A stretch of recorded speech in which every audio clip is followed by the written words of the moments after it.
आज़ाद group द्वारा संचालित आज़ाद UKPSC academy के ऑफिशियल यूट्यूब चैनल पर आप सभी का स्वागत है। ये व्यापक बृहद मंच उत्तराखंड लोक सेवा आयोग द्वारा आयोजित किए जाने वाले यूकेपीएससी एग्जाम, समीक्षाधिकारी सहायक समीक्षाधिकारी एग्जाम, साथ ही उत्तराखंड राज्य सरकार द्वारा आयोजित की जाने वाली सभी प्रतियोगी परीक्षाओं की तैयारी करने वाले सभी छात्रों के लिए समर्पित एक व्यापक बृहद मंच है। इसके माध्यम से आप सभी उत्तराखंड राज्य विशेष का व्यापक और संपूर्ण अध्ययन यहाँ से कर सकते हैं। समान अध्ययन के सभी विषयों का विषयवार अध्ययन यहाँ पे आपको लगातार क्लासेस उपलब्ध हो रही हैं। साथ ही करंट अफेयर्स का संपूर्ण अध्ययन की क्लासेस लगातार आप लोगों को मिल रही हैं।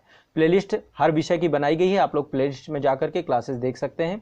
आप सभी के लिए एक निःशुल्क मासिक करंट अफेयर्स भी उपलब्ध कराई जाती है। इसके लिए आप सभी को आज़ाद यूकेपीएससी एकेडमी का ऑफिशियल एप्लीकेशन डाउनलोड करना पड़ेगा। यह एप्लीकेशन आपको गूगल प्ले स्टोर पर मिल जाएगा या फिर इस एप्लीकेशन की लिंक आपको डिस्क्रिप्शन में मिल जाएगी। डिस्क्रिप्शन में चेकआउट करिए, आप सभी को आज़ाद यूकेपीएससी एकेडमी का ऑफिशियल एप्लीकेशन मिलेगा। वहां पर स्टडी मटेरियल में जाएंगे तो करंट अफेयर्स की मैगजीन मिल जाएगी। बहुत व्यापक और बृहद संपूर्ण मैगजीन है। आप लोग करंट अफेयर्स की आपकी सभी समस्याओं का समाधान कर देगी।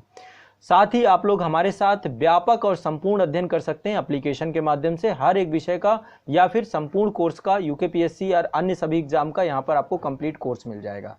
इसके अलावा आप यदि पहली बार आज़ाद यूकेपीएससी एकेडमी के यूट्यूब चैनल पे आए हैं तो इसको सब्सक्राइब जरूर करिए, नोटिफिकेशन बेल इसकी जरूर दबाइए ताकि सभी वीडियोस आपको समय से मिल सकें।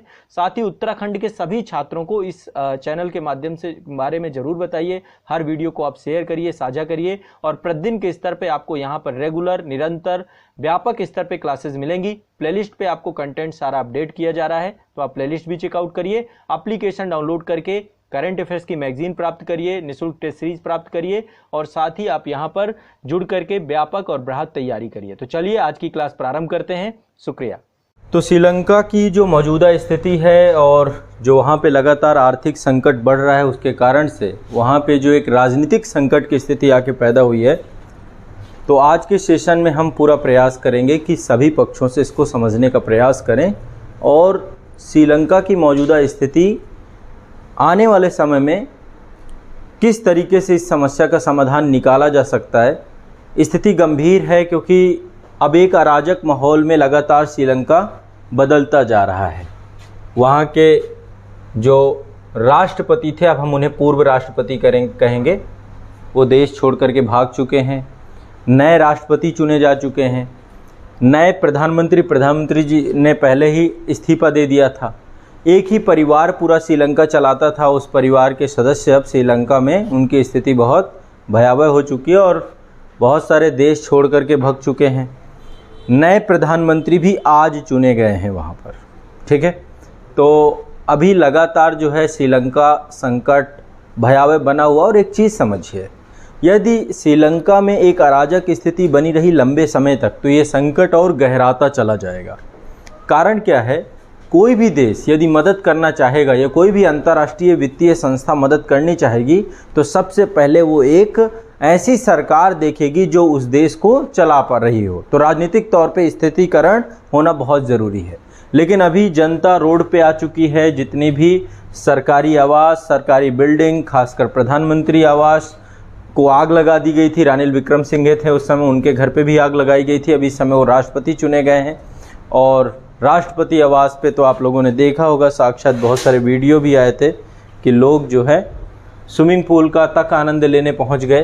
तो ऐसे में ये स्थिति कैसे आई, क्या कारण रहा कि श्रीलंका इस स्थिति में आकर के बैठ गया। इससे पहले मैंने 2 सेशन में बहुत डिटेल से आपको समझा चुका हूँ कि श्रीलंका की मौजूदा हालात क्यों है। लेकिन आज के सेशन में एक बार ओवरव्यू लेंगे और श्रीलंका की इस समस्या को समझ करके इसके निदान तक पहुँचने का प्रयास करेंगे।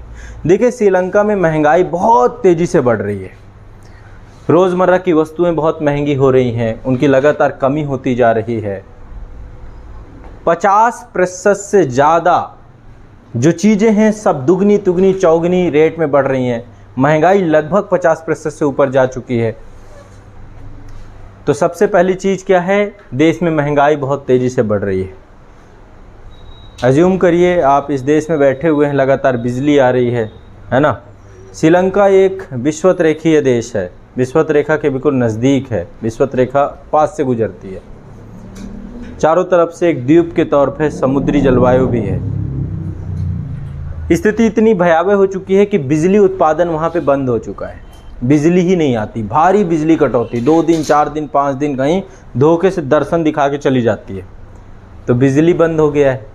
अब बिजली बंद हो गई तो सारे स्कूल बंद हो गए, शिक्षा प्रणाली स्थगित हो गई, अस्पतालों की स्थिति बहुत ही खराब हो गई। अस्पतालों के पास दवाई खरीदने के पास पैसा, मरीजों को छोड़ते हैं, अस्पतालों के पास दवाई खरीदने की स्थिति नहीं रह गई। मैंने आपको पहले भी बताया था, एक साधारण सी चीज़ है दूध 50-50 ग्राम के पाउच में बिक रहा है, ये कंडीशन हो गई। 400-500 रुपये लीटर की स्थिति आ गई। स्वास्थ्य प्रणाली खतरे में पड़ चुकी है। कोरोना से ज़्यादा बुरी स्थिति में श्रीलंका आ चुका है और ऐसा कई सारे जो स्वास्थ्य विभाग के जानकार हैं उनका मानना है कि यदि ऐसा ही बना रहा तो श्रीलंका में कोरोना से ज़्यादा मौत हो जाएंगी इस समय, क्योंकि वहाँ पे दवाइयाँ ही नहीं हैं। एक समस्या ये है, बसें, ट्रेन, चिकित्सा वाहन, आवश्यक जितनी भी चीज़ें हैं सब में ईंधन ही नहीं है, तो ये भी खड़े हो गए हैं एक तरफ से। पेट्रोल डीजल, पेट्रोल पंप सूख गए हैं सारे के सारे। और ये सब पैसे से चलता है, खरीदा जा सकता है, अंतर्राष्ट्रीय स्तर पे सब मिलता है, उसके लिए पैसा चाहिए। विदेशी मुद्रा भंडार ही नहीं बचा। तो वहाँ पर एक तरीके से अर्थव्यवस्था थम सी गई है। और पेट्रोल को अर्थव्यवस्था का रक्त कहा जाता है, ब्लड कहा जाता है। इसके अलावा पेट्रोल डीजल की कीमतें बहुत ज़्यादा बढ़ गई थी, है भी तो बहुत ज़्यादा कीमतें बढ़ गई हैं। आयात करने के लिए विदेशी मुद्रा भंडार नहीं है। श्रीलंका के राष्ट्रपति गोटबाया राजपक्षे काफ़ी लंबे समय तक टिके रहे, लेकिन जनता ने कहा ऐसे कैसे रहोगे। जनता ने जो है हमला कर दिया और वो उड़नछू हो गए। ठीक है, राष्ट्रपति चले गए, राष्ट्रपति निवास में प्रदर्शनकारी घुस गए, ये खबर भी हमने इस दौरान पे देखी। ऐसे कई सारे मुद्दे इस दौरान आपने लगातार देखे हैं। और लोगों को इस रोड पे आ जाना कोई लोगों का शौक नहीं है। प्रदर्शन देखिए, श्रीलंका, भारत श्रीलंका संबंध जब मैंने आपको पढ़ाए थे तो श्रीलंका एक लंबी अवधि तक, लगभग 26 साल तक एक गृह युद्ध में फंसा रहा है। 1983 से लेकर 2009 तक लिट्टे जैसा संगठन श्रीलंका को पूरी तरीके से अपने आगोश में लिए था। तो एक बार हमें इसे समझना बहुत ज़रूरी हो जाता है कि क्या कारण थे आखिर कि श्रीलंका आज इस स्थिति में आ गया और कैसे ये समस्या का समाधान होगा। देश हमारा 1947 में आज़ाद हुआ था, श्रीलंका 1948 में आज़ाद हुआ था, लेकिन श्रीलंका आज़ाद होने के बाद एक व्यवस्थित डेमोक्रेटिक सिस्टम के साथ ना चल करके 1983 में ही गृह युद्ध में फंस गया। और यह गृह युद्ध आप सबको मैंने बताया था कि तमिल और सिंघली विवाद के तौर पे था। जो बहुल जनसंख्या है, सिंघली जनसंख्या है, उसके और तमिल जो अल्पसंख्यक हैं उनके बीच में एक लंबा गृह युद्ध चला। और 2009 में लिट्टे नामक संगठन को जो है उसका जो हेड था प्रभाकरन, उसको मार दिया गया और फाइनली जो है ये ख़त्म हो गया। लेकिन ओवरऑल देखें तो एक लंबा गृह युद्ध का परिणाम रहा, जिससे देश के इकोनॉमिक सिस्टम को बहुत ज़्यादा ध्यान नहीं दिया गया, सामाजिक सौहार्द की स्थिति भी ना रही। और ये सब आर्थिक विकास के लिए चुनौती होते हैं। किसी भी देश में जब एक लंबा गृह युद्ध चलेगा, देश आपस में लॉ एंड ऑर्डर और इंटरनल सिक्योरिटी के मुद्दों में फंसा होगा, तो निश्चित तौर पे इकोनॉमिक डेवलपमेंट में पिछड़ जाएगा। लेकिन 2009 में जब किसी तरीके से गृह युद्ध समाप्त हुआ, उसके बाद से श्रीलंका ने घरेलू उत्पादन और उपभोग पे ध्यान दिया। अब जब घरेलू उत्पादन और उपभोग पे ध्यान दिया तो इससे क्या हुआ, बहुत तेज़ी से आयात बढ़ने लगा, इंपोर्ट करने लगा।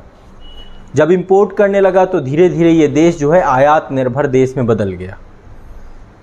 और आयात करने के लिए क्या चाहिए फिर, विदेशी मुद्रा। तो आयात निर्भर देश में बदला तो, लेकिन निर्यातोन्मुखी अर्थव्यवस्था नहीं बना पाया। दूसरा, श्रीलंका की सरकार को लगा कि अब एक इंफ्रास्ट्रक्चर भी डेवलप करना चाहिए, पोर्ट बनाना चाहिए। अब चूंकि टूरिज़्म एक बड़ी इंडस्ट्री थी श्रीलंका में, तो टूरिज़्म को लेकर के व्यापक काम करने चाहिए, तो उसको लेकर के भी सरकार ने काम करना चालू किया। तो श्रीलंका में सरकार के द्वारा अवसंरचना विकास पर भी प्रारंभ कर दिया गया काम। और अवसंरचना जब किसी भी देश में बनती है, अभी हमारे देश में ही देखिए बहुत सारी रोड बन रही हैं और सड़कें बन रही हैं, बहुत सारे ओवरब्रिज बन रहे हैं लगातार, आप देखिए हर जगह पे।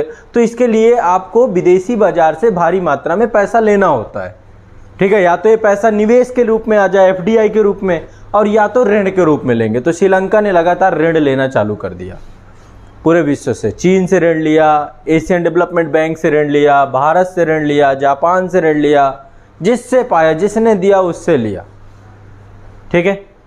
तो लगातार ऋण जाल में फंसता चला गया। लगभग 10% से श्रीलंका के कुल ऋण का लगभग 10% से ज्यादा हिस्सा किसका था? चीन का था, ठीक है।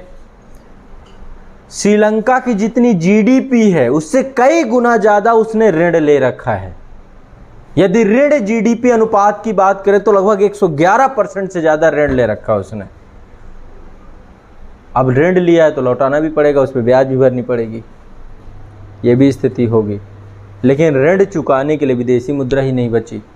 कैसे नहीं विदेशी मुद्रा बची? विदेशी मुद्रा कोई ऐसा थोड़ा ना कि आसमान से टूट जाएगी।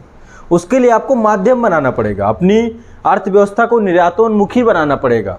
तो 2019 के बाद से स्थिति बहुत भयावह होनी चालू हो जाती है और 2019 के बाद विदेशी मुद्रा भंडार बहुत तेजी से कम होता है और श्रीलंकाई रुपये का मूल्य ह्रास होने लगता है।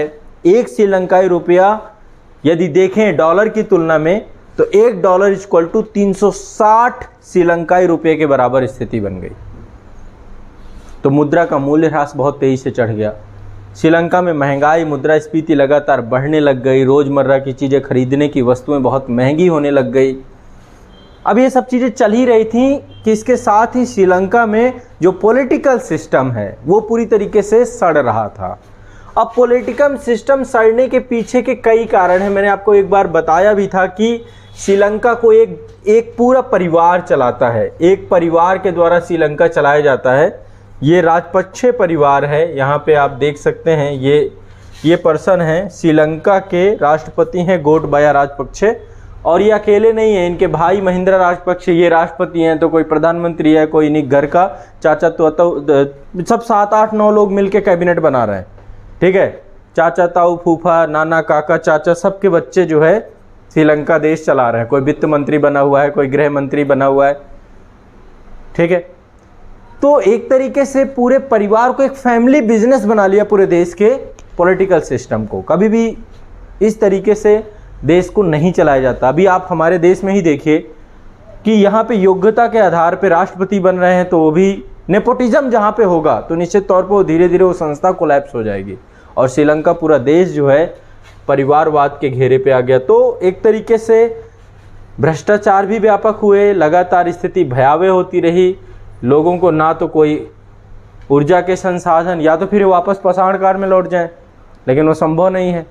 तो फिर इन्होंने विरोध कर दिया, तो रोज़मर्रा की चीज़ें इन्हें मिल नहीं पाई, कहानी खराब होती गई। इसके बाद इसी बीच में महापुरुष लौट आए, चीन से आ गए कोविड-19 कोरोना।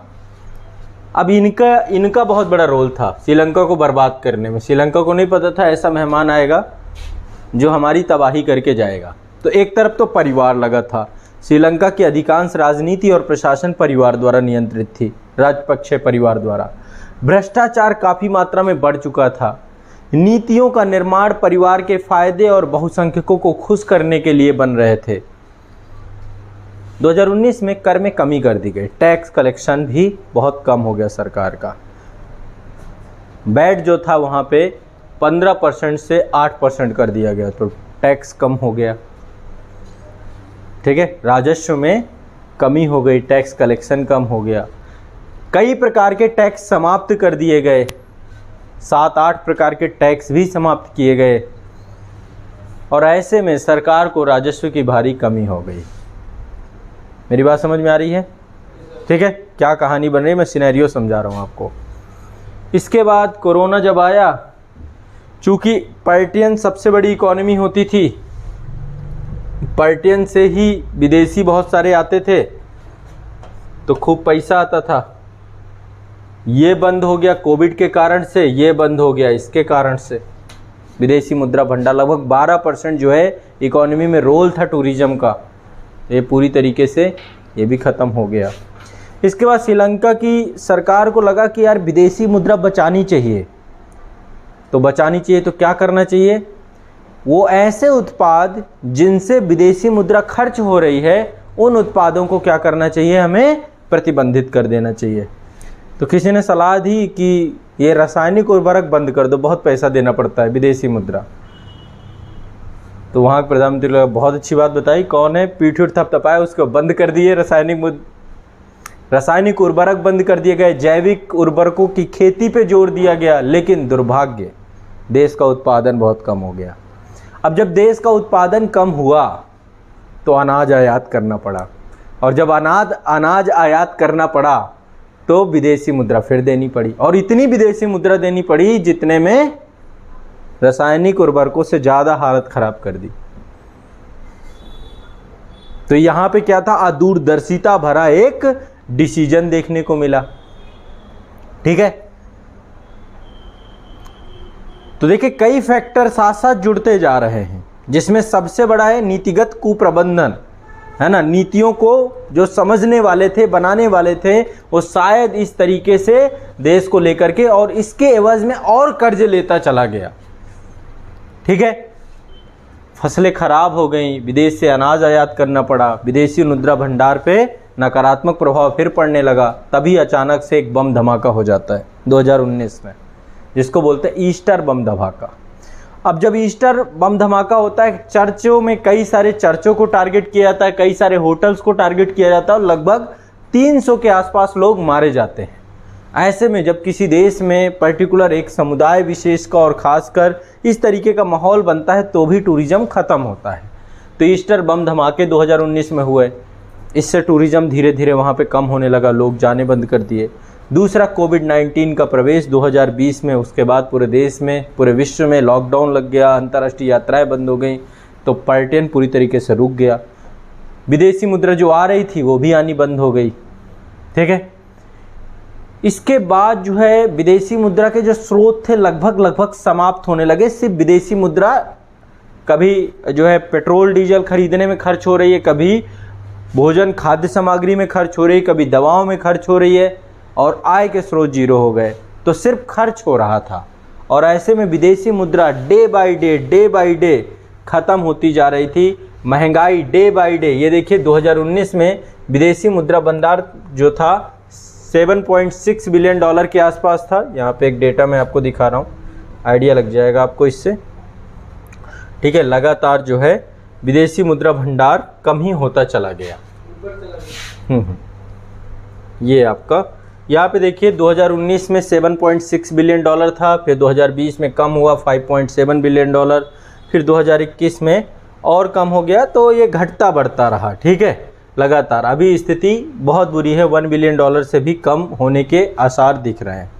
तो क्योंकि अब जो भी है, कभी भारत ने बहुत इस समय मदद की है, लगातार हर चीज़ में भारत मदद कर रहा है ना, लेकिन फिर भी अभी मदद से कोई फ़ायदा मिल नहीं पा रहा है। एक अराजकता भरा माहौल जो है वहाँ पे लगातार बना ही हुआ है।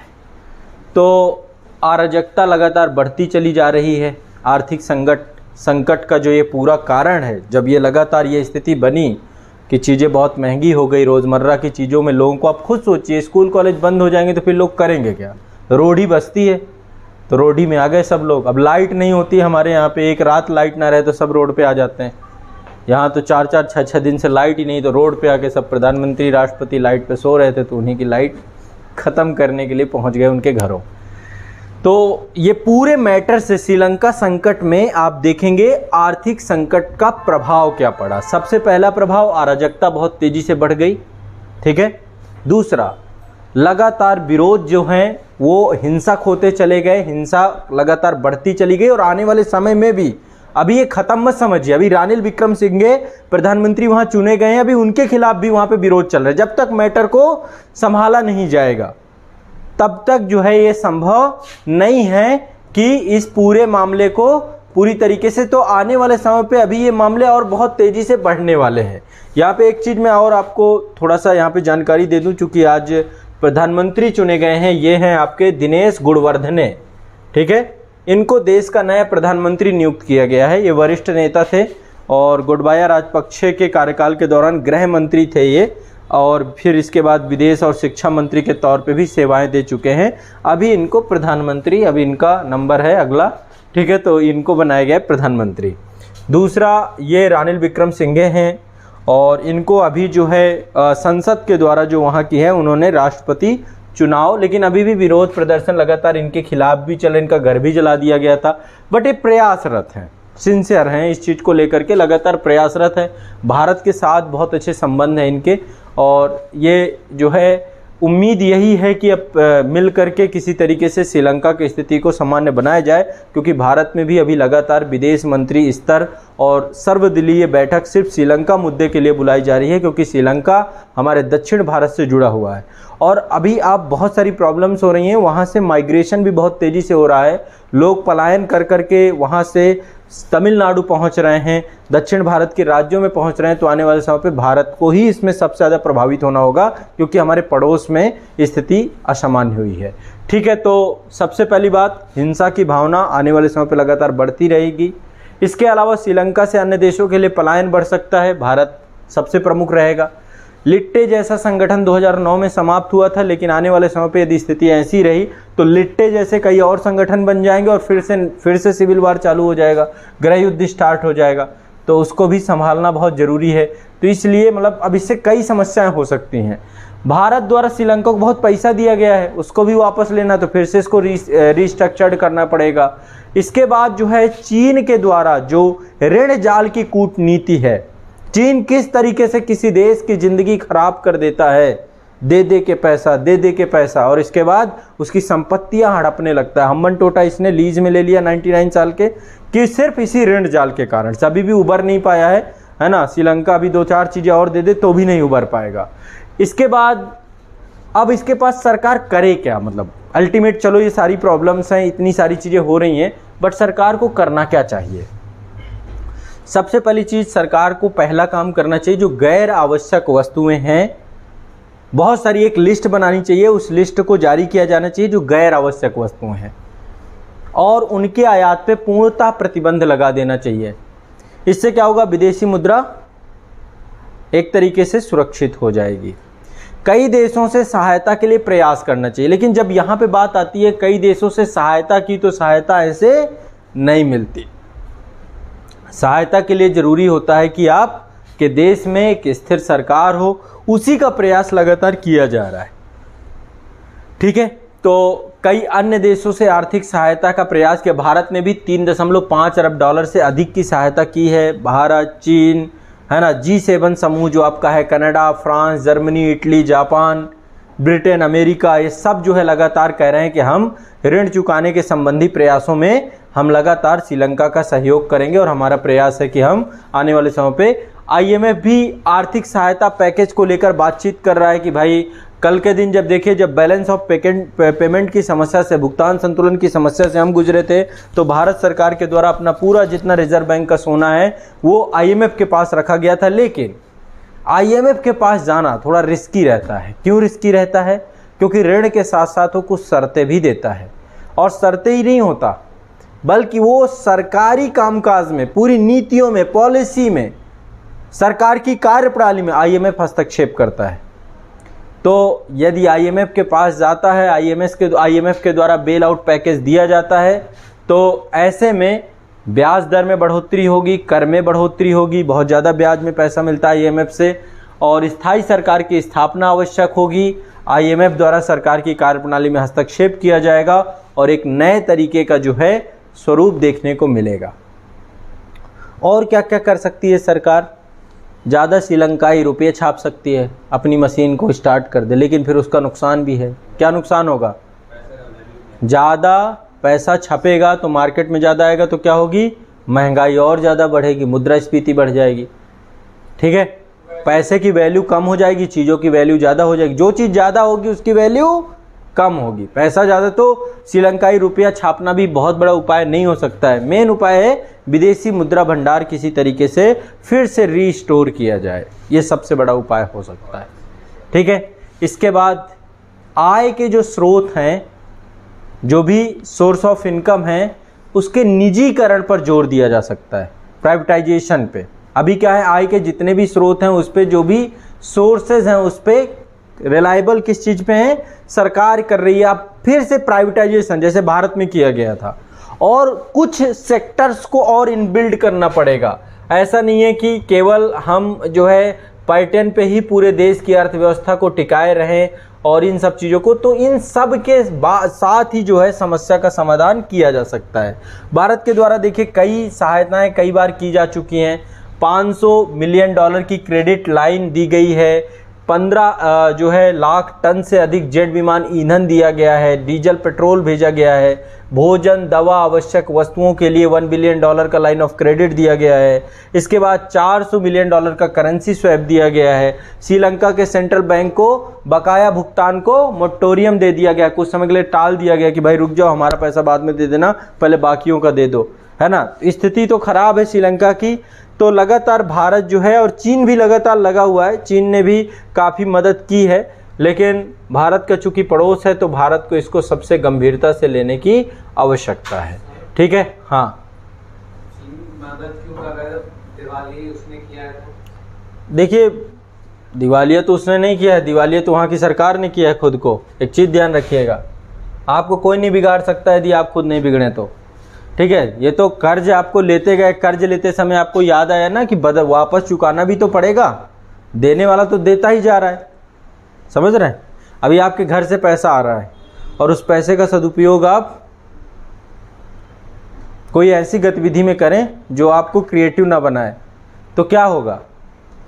आपके पिताजी ने पैसा दिया, इसके लिए आप उन्हें जिम्मेदार समझेंगे? तो चीन तो ऋण में देता रहा, उसको उससे मांगते रहो, देता जाएगा कि लो और कर्जा लो, उसके पास है, निवेशक बैठे हुए हैं, इन्वेस्टर्स बैठे हुए हैं, ठीक है, वो तो हर चीज़ के लिए खड़ा हुआ है।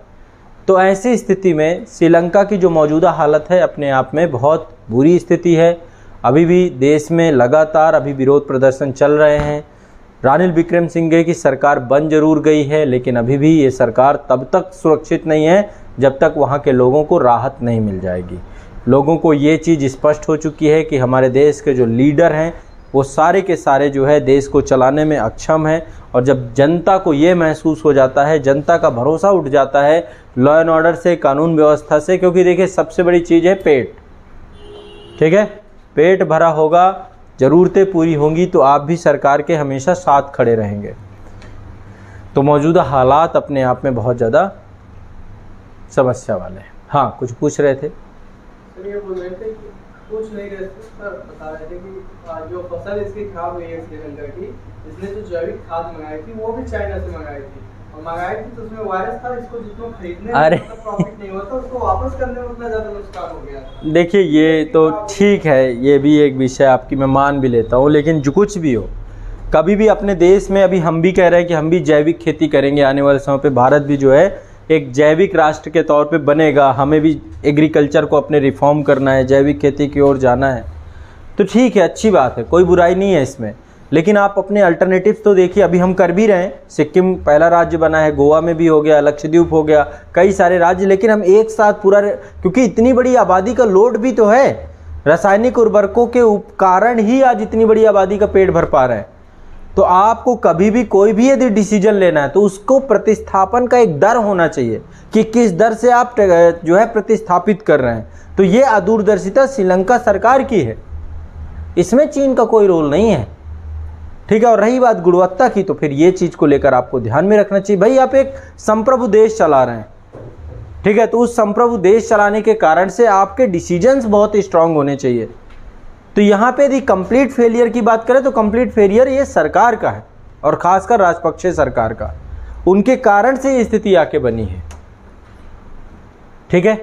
तो ये जो है मौजूदा हालात हैं आपके श्रीलंका के, और श्रीलंका का मामला अभी स्थिति यही है। आगे यदि कोई अपडेट आती है तो फिर हम लोग डिस्कस करेंगे, चर्चा करेंगे आगे के अपडेट में। सर दूसरा क्वेश्चन ये है कि जो भी नई सरकार जो बने हैं चुन के तो नहीं बनाया गया सर, संसद के द्वारा बनाए गए, संसद भी एक तरीके से, तो क्या पब्लिक सहमत होगी सर? बनाया तो राजपक्षे। देखिए पब्लिक तब तक सहमत नहीं होगी चाहे पब्लिक चुन के भी बना दे, पब्लिक को चाहिए अब जो समस्या है उसका समाधान। देखिए सीधी सी बात है, अभी आप हैं, मुझे एक चीज़ बताइए, लाइट अभी चली जाए आपके घर की और आपको सिर्फ आश्वासन दिया जाए, है ना, आपके पेट में भोजन ना हो, सिर्फ आश्वासन दिया जाए, तो कोई भी व्यक्ति आएगा केवल आश्वासन देने वाला व्यक्ति होगा, तो जनता को नहीं समझ में आता है सब इकोनॉमी कैसे चलती है विदेशी। उनको ये है कि लाओ यहाँ पे आवश्यकता है भरो।